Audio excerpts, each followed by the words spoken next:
Howdy, folks. Welcome to the Daily Coin. My name is Rory, and today is Thursday, June the 2nd, 2016, and I have the very distinct honor and great pleasure of having back on the show once again Mr. Louis Cammarosano from smallgold.com. How you doing today, Louis? Rory, I'm doing grand. How are you doing? I'm doing all right. Well, we're going to cover silver and gold, and we're going to take a look at quite a few different things from different angles. So we got a lot to cover, and you ready to take off? Let's get at it, Rory. Here we go.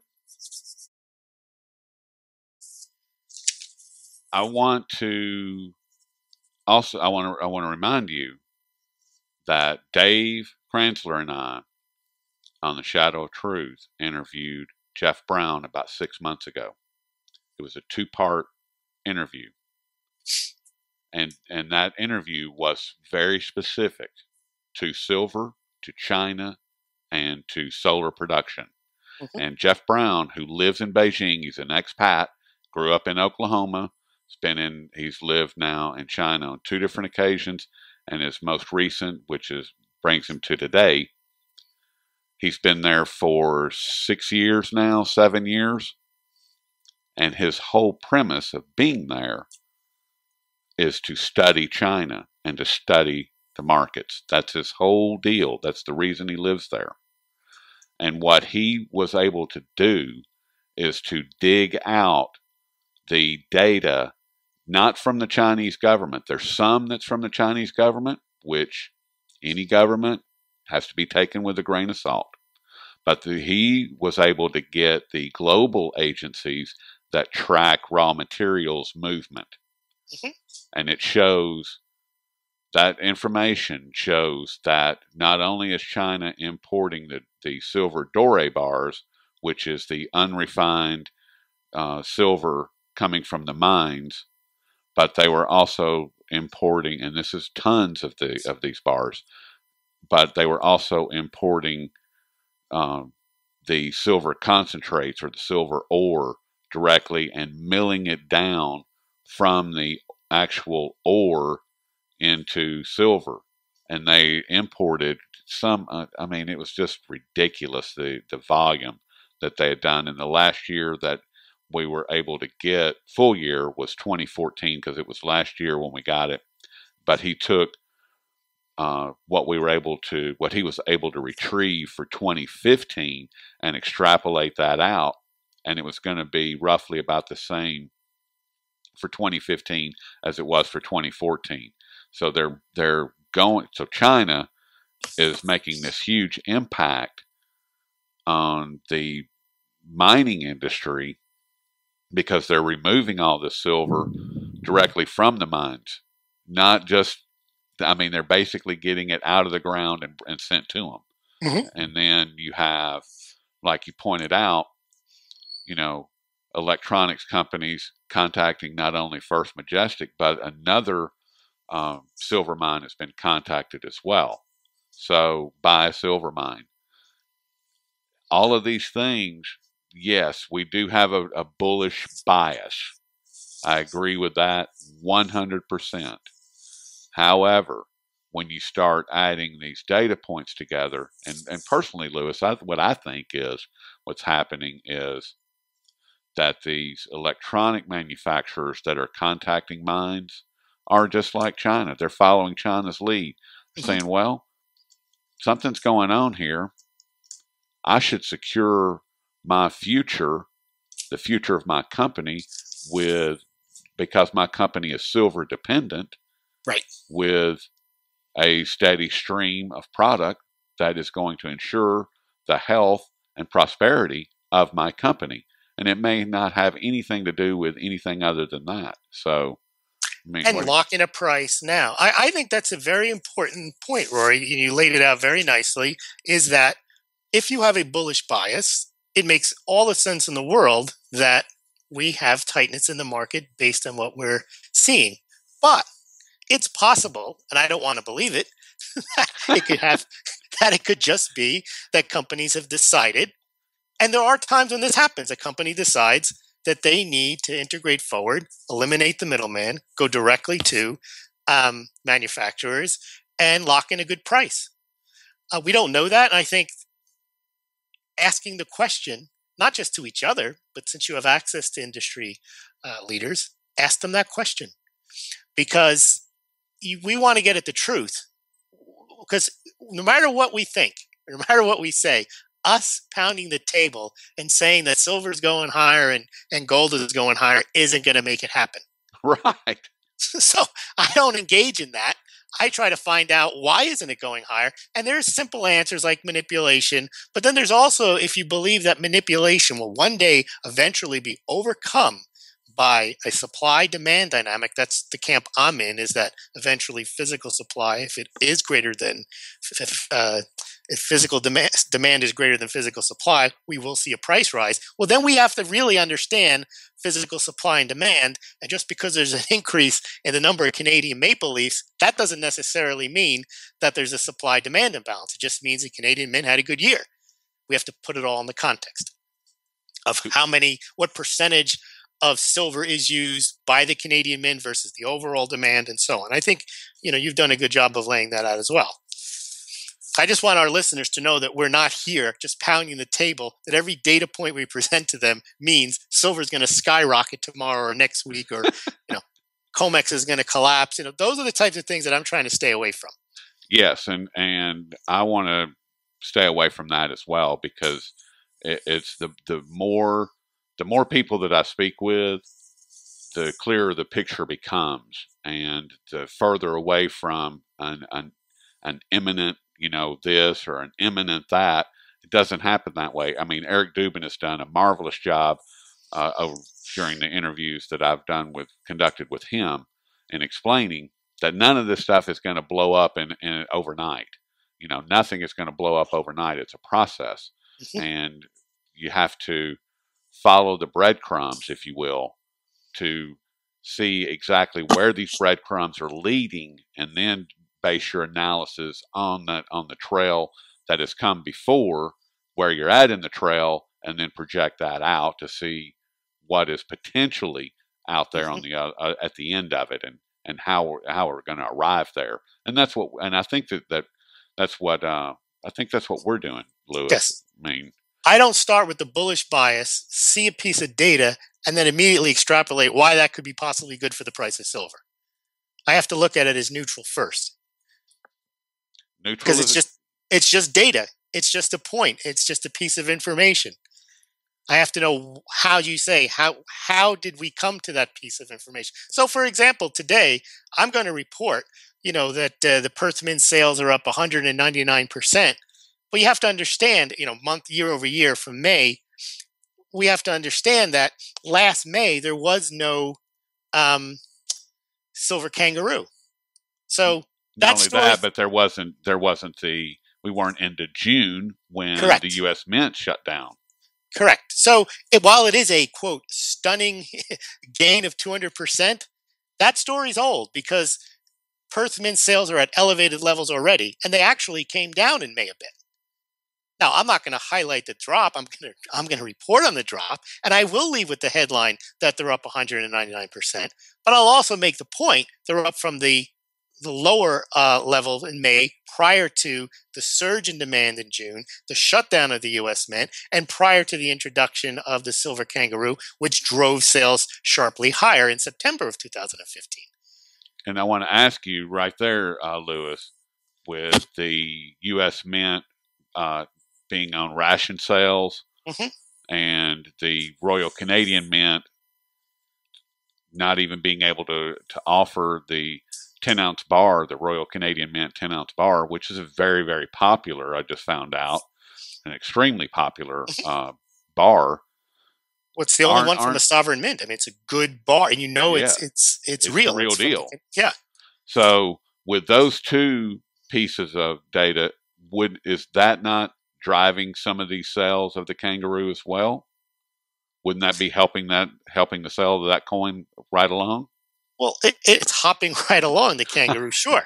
I mean, it's done 1 million a month, 1 million ounces a month since the introduction in September. In May, it was 974,000, so it was close to. I mean, the Perth Mint has not historically been a big silver shop. It's been a gold shop. It basically has been churning out about as much gold sales as the U.S. Mint, but its silver sales have been far below.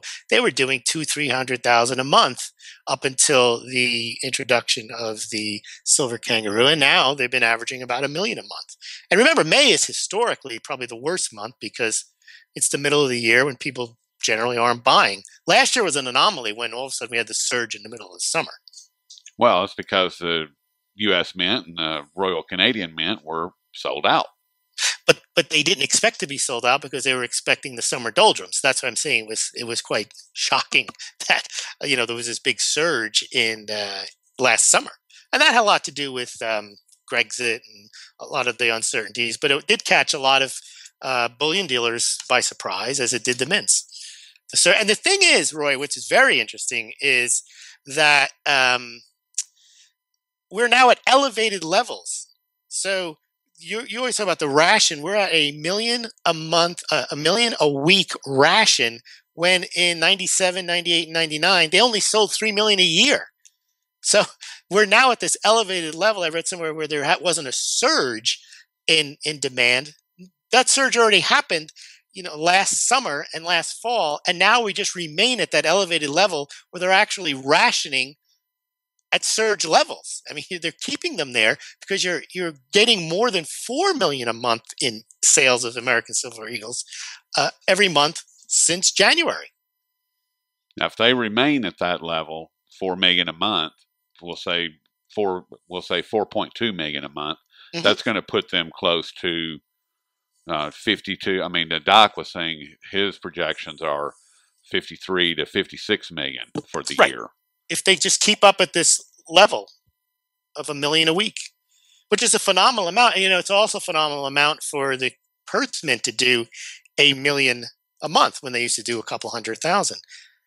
So now that they're leveling off at these levels isn't really a sign that growth has stopped. It's kind of become permanent, where the mints used to sell a couple of million, 2, 3, 4, 5 million ounces a year, and now they're selling 40 and 50 million a year.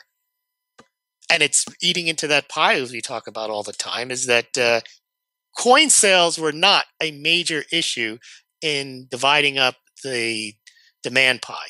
There was a certain amount of supply. Okay, so you throw 15, 20, 30 million ounces towards coins.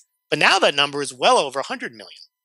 Yes, as we pointed out just a few weeks ago, it's like 134 million for 5 mints or something last year. Yeah, we had the U.S., Perth, Austrian, Canadian, Mexican, Chinese, and we didn't even include the Royal UK Mint, which produces about 5-6 million ounces as well of those silver Britannias. And then you've got all the privately minted rounds and bars. It's significant now. It's probably 200 million plus that of the 750, 800 million ounces that are available after China takes its production off the market just for coins. Just for coins and bars, and people that are buying silver for investment purposes and not for putting inside electronics. And Steve St. Angelo pointed out yesterday in an interview that I did with him that 200 million ounces annually goes to silver jewelry, which I would have never thought that type of volume was going into silver jewelry. I mean, so if you take 200 million going to jewelry, and another, we'll just say 200 million going into pure investment silver, that's half. That's half. Well, that's where it is now. All the global mine. And commonly people say that silver is an industrial metal. It's 70, 75%. It used to be. It's not anymore. It's closer to 50%. And I would say at the end of this year, it may be that investment demand in jewelry and silverware will be over 50% of the overall demand. And even though industrial use is increasing, it's just not increasing at the level that the coin and bar demand is increasing. Okay, now if we go back to where I started this whole thing with talking about China, electronics companies, mining, supplies, all of these things start to matter. Correct. All of those pieces, all those breadcrumbs begin to matter. because now we've got a little bit better picture.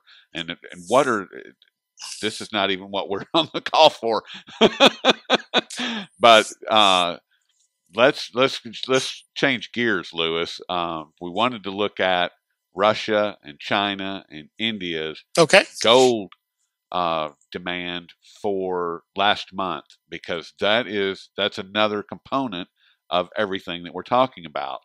And as far as investment grade and what people are doing with their actual money, not the fiat currency, they're swapping their fiat currencies for actual money, and we'll call that money gold. Hmm. What's going on with China, Russia, and India, and where are they at with their gold acquisitions? Okay. So when we talk about China and Russia, I'm going to be talking about the amount of gold that each of them reports on a monthly basis that are included at their central banks as reserves. That Okay. doesn't include the total amount that goes into the country through imports, for example, in China, and it doesn't include the amounts that may be elsewhere in the government's hands, but not at the central bank. Okay, so let's start with China. China in April added, this is their official report. They say that the People's Bank of China has added 11 tons of gold, which is about 350,000 ounces, to its reserves in April. The May numbers will come out in about a week or so. Okay, so now China has about 1,800 tons of gold. Not bad, but they used to have about 600 tons of gold, Right. back in 2005. As of 2009, they had 1,000. Then they reported in June of 2015 that they were up to about 1,650. And since then, they've added up to 1,808 tons of gold. Now, they have been adding between 10 and 21 tons a month. That's just for the official amount into the People's Bank of China. And here comes the word of the day, and some suggest that they are surreptitiously putting the gold elsewhere. I don't think it's sneaky. I don't think it's anything underhanded.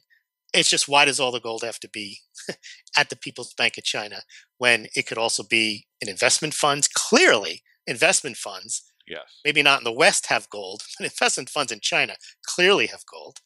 They have uh, top mining, 450 tons a year that they mine. So a communist country is going to buy back what they produce, right, to keep Yep. those mines running. Well, that gold doesn't add up to the amounts that they put into reserves every month. I mean, they mine 30 or 40 tons a month. They only put 10 or 20 into the bank. So they're not exporting it. So it's got to go somewhere else. So what we do know is that the People's Bank of China adds 10, 15, 20 tons a month, and they are now at 1,800, which places them now in fifth place. The U.S. supposedly has 8,100 tons. Germany has 3,300 tons. The IMF has 2,800 tons. Italy and France have about 2,400. And here comes China with 1,800. And then the next country is Russia. The interesting thing is Russia and China are the two countries, really, that are buying 60, 70, 80% of the gold as central banks. They're the number one and two by far. Even India, which has massive gold imports, does not go to the Indian central bank.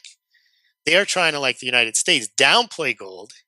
That's a separate discussion with their gold monetization scheme. But the Indian Reserve Bank, their central bank, does not add gold to its reserves. It's stuck at about 550 for years.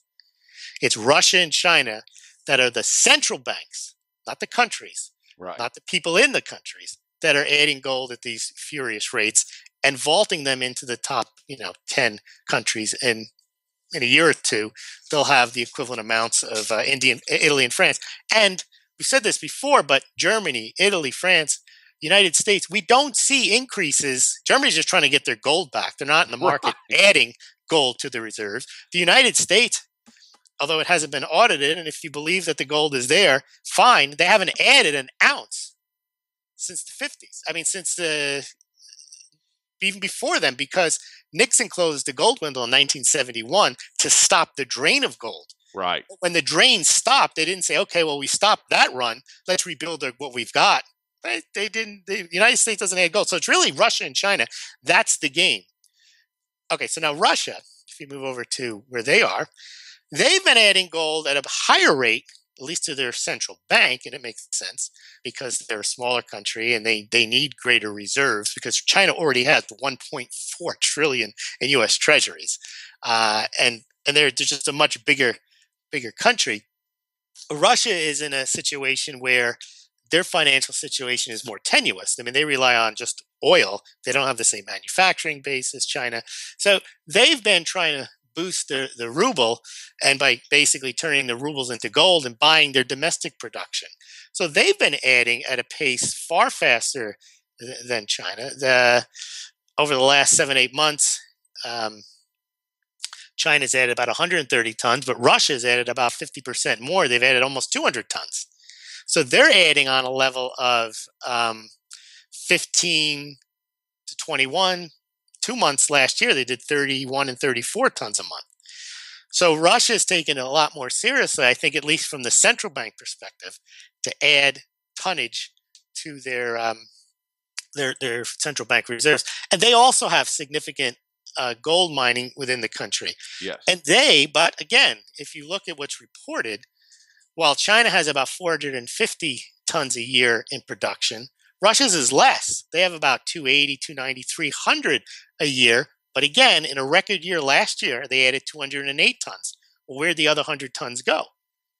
Well, probably Russia does exactly the same thing as China does. It adds most to its central bank, but then it also probably has investment funds. It has other places in the country where it stores gold. It doesn't all have to be labeled, as part of central bank reserves. However, because these countries are run in an authoritative fashion, they can roll that money up, or that gold, the same thing, into the central bank if for whatever international reason they needed to.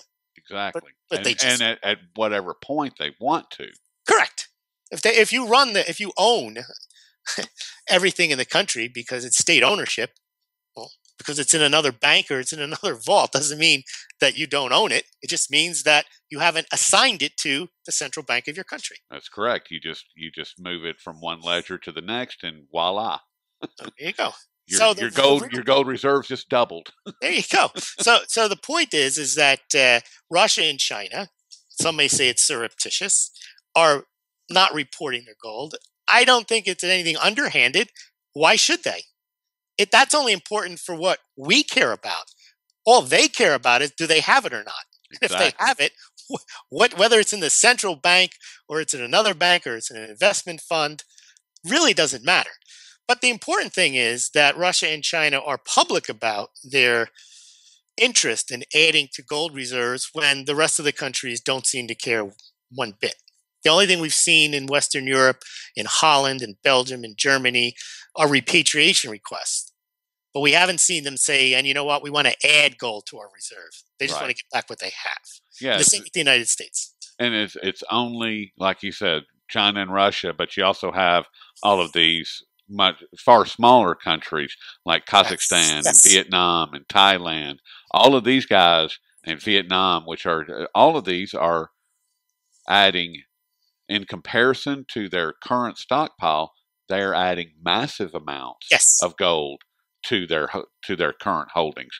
I mean, as I believe on this show we pointed out, Kazakhstan over 5 years tripled their amount of gold. They went from about 65, 70 tons to over 200 tons in 5 years. That is a huge jump.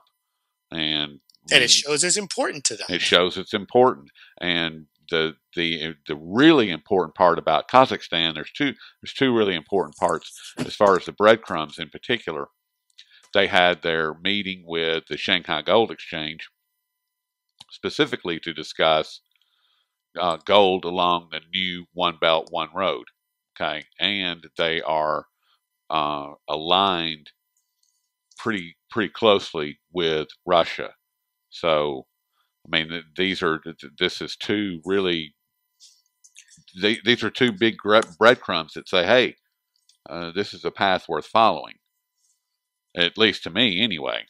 Oh, I agree. And the thing about gold, though, is now India We haven't touched on them. Their imports are down significantly all year, and that's a function not because Indians don't want gold anymore. It's a function of they slapped heavy import duties on gold, and they added a sales tax, but they just recently rolled back some of it last week or earlier this week on gold, curbing at least official demand. So, and then of course we have the Indian gold monetization scheme where the government is trying to give people the opportunity to turn their gold in. So India is trying whatever they can to stop the Indian people's appetite for gold, but so far it hasn't working because we're not getting good import numbers. Imports are significantly down because what happens? Smuggling goes up. So Yep. it's not like they've stopped the flow of gold or the desire for people to have it. And of course, Indians pay a decent premium on gold in their country just because of all of the taxes and the black market and so on. So it's hard to get a handle on Indian gold imports actually because no one has the smuggling numbers. You can get a good number on their silver numbers because they do report those and they don't treat silver. Governments don't have the same visceral reaction to silver as they do to gold. I mean, gold is the one, if you look at the media stories, that the gold is the enemy of the fiat currencies. They kind of hope silver flies under the radar and they leave silver alone.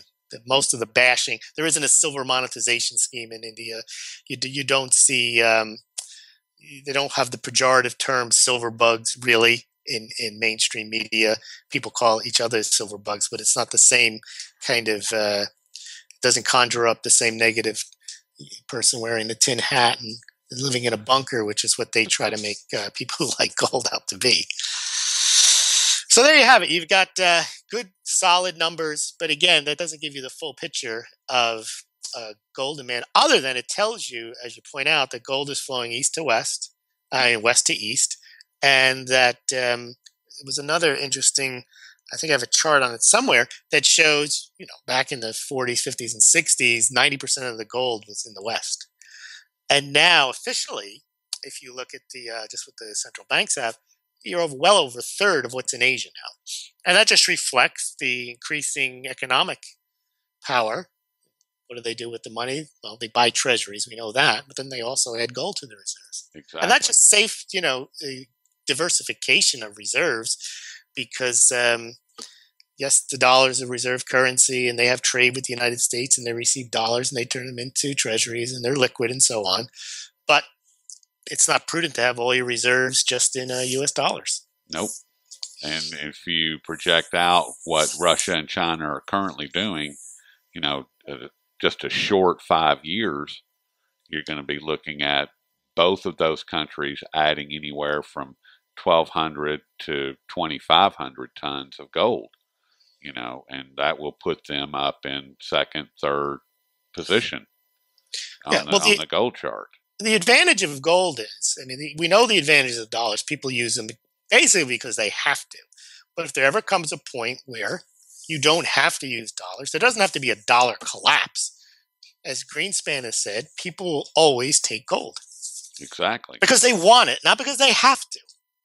And that's the big difference. The U.S. dollar is based on a fiat principle that you have to take dollars. There's petrodollar agreements. You have to price your oil in dollars. You have to accept dollars for oil. The United States requires you. It's not because people want to. Well, they want to because they have to. They don't realize underneath that is they don't really want the dollars. They have to have the dollars. Exactly. And if that ever changes, that just doesn't have to be a massive dollar collapse, end of the world situation. Whereas if people were willing to accept something else and the United States can't make them take dollars, then what else are they going to take? All the other currencies are fiat. So it's not like, well, we'll take euros. That's no big deal. People always take gold. And that's why it's prudent for countries to have it. Now, Canada makes no sense, Rory. They're down to about 67 ounces. Yeah, they have no gold. Someone tweeted that Mike Tyson has more gold in his mouth than Canada. Oh, that's sad. Oh, my goodness. Well, Lewis, that's probably a good place for us to leave it until next time, and we'll follow up in a couple of weeks, and we'll bring all the coins into view as far as the all the big mints, the U.S. Mint, the Canadian Mint, and the Perth Mint. We'll look at their actual drill into their numbers and see what's going on there. Sounds good. So I guess we've been speaking with Louis Cammarosano, and you can find all of Lewis's analysis over at smallgold.com. That's Louis? spelled SMAULGLD. Well, Louis, I certainly appreciate all the time and all the wisdom, and we'll pick it up in a couple of weeks. Thanks, Rory. Thank you.